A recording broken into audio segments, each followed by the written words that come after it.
Passing through an entrance arch into Mount Rainier National Park takes you into a new world.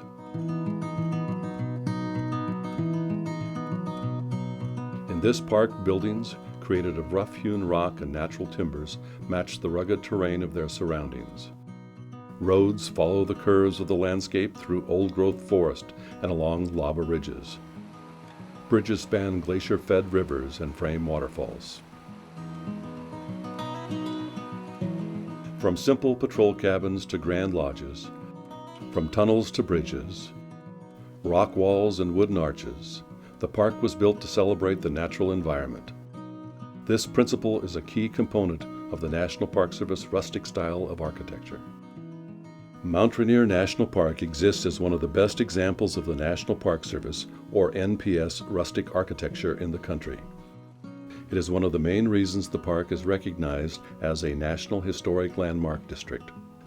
The designation preserves not just the buildings and the roads, but the ideals of the past.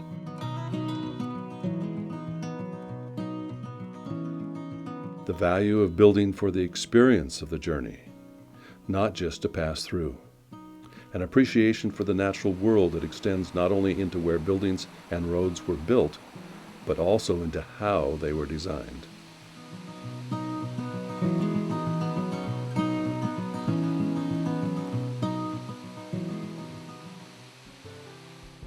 First constructed in 1911, the Nisqually Entrance Arch stands as a literal as well as symbolic gateway to the mountain.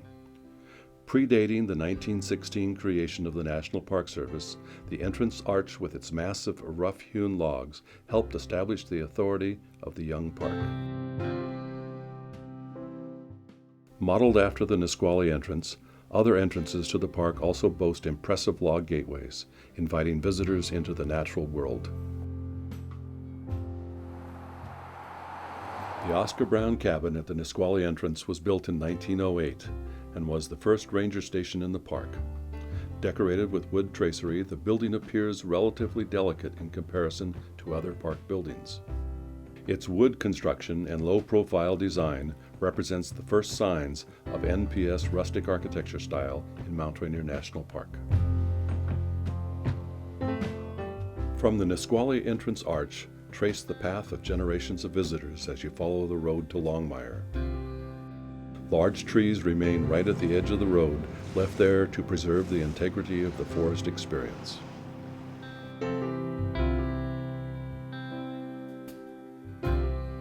With 58 recognized historic buildings, from the iconic administration building to simple wood cabins that house employees, Longmire remains as one of the most extensive collections of NPS rustic architecture in the country. Constructed with locally sourced boulders and wood, the buildings in Longmire blend into their forest surroundings. The Longmire Suspension Bridge, built in 1924, is the only surviving suspension bridge for vehicles remaining in the National Park Service. The bridge is still used today. The Road to Paradise was designed to guide a visitor's experience of the park. Curves in the road reveal unexpected and dramatic views of the mountain and its glacier-carved valleys.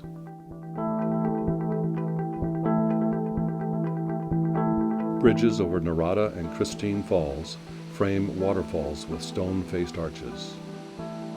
The arches were built without extra adornment so that the eye is drawn to the waterfalls and not to the bridges.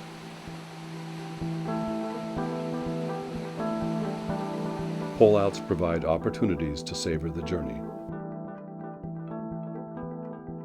As the primary visitor destination in the park, buildings in the Paradise area strayed from the ideals of National Park Service rustic architecture. Instead, they borrowed from the styles of popular European mountain resorts. This so-called resort architecture is higher profile with steeply pitched roofs to shed snow and is less uniform in style from building to building.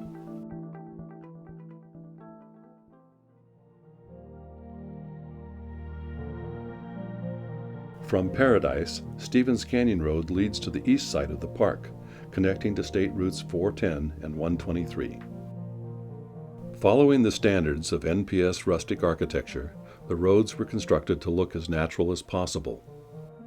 Rocks used in wall construction had to be large but variable in shape to disrupt any sort of uniform pattern. The weathered sides of the rocks were placed outwards to hide fresh cuts in the stone, so that the rock walls looked as natural as the surrounding hillsides. The tops of the walls were often uneven or had crenulations to further disguise any straight lines that may catch the eye of the visitor. Tunnels in the park were constructed in a similar design. Built in 1939, the tunnel on State Route 123 is 512 feet long with rock-clad entrance portals. Some of the stones in the portal are more than 6 feet wide to match the massive scale of the surrounding rock face. After construction, natural vegetation was replanted on the slopes around the tunnel entrance to help it blend into the hillside and to hide scars from the road cut.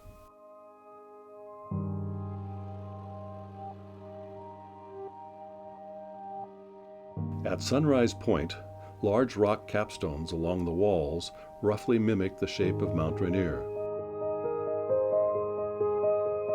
This subtle design feature reinforces the views of the many peaks visible from Sunrise Point. Opened in 1931, Sunrise was developed to provide access to the eastern slopes of the mountain. While Paradise might be the resort of the mountain, it's also disorganized in design. The park builders took a different approach with Sunrise, modeling its layout after early territorial outposts of the Pacific Northwest. Tucked in at the end of the subalpine meadows of Yakima Park, the Sunrise stockade buildings are a tightly contained bundle, minimizing the impact on the meadows and keeping the focus on the views of the mountain. Utilities are tucked out of sight behind the stockade fence, and the log construction returns to the values of the National Park Service rustic style.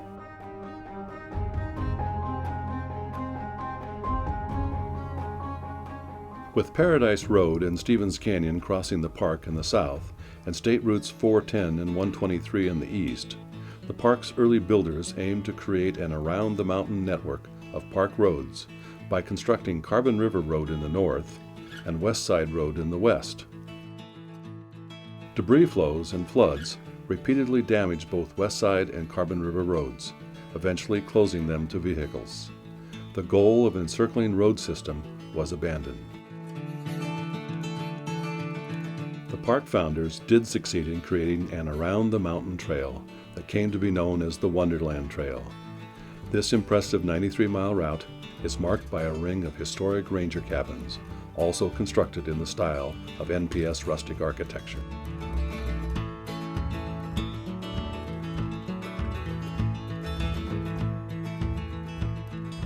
From the local materials used in park buildings to the carefully designed path of the road through the landscape, the ideals of harmony and enjoyment with the natural world valued by the park's creators remain in the structures they left behind. Designated as a National Historic Landmark District, the park's buildings, roads, and developed areas are preserved and maintained so that they remain true to their original construction. Through this protection, future visitors will travel the same roads and paths as the first visitors to this park, lean against the same rock walls, and marvel at the same views.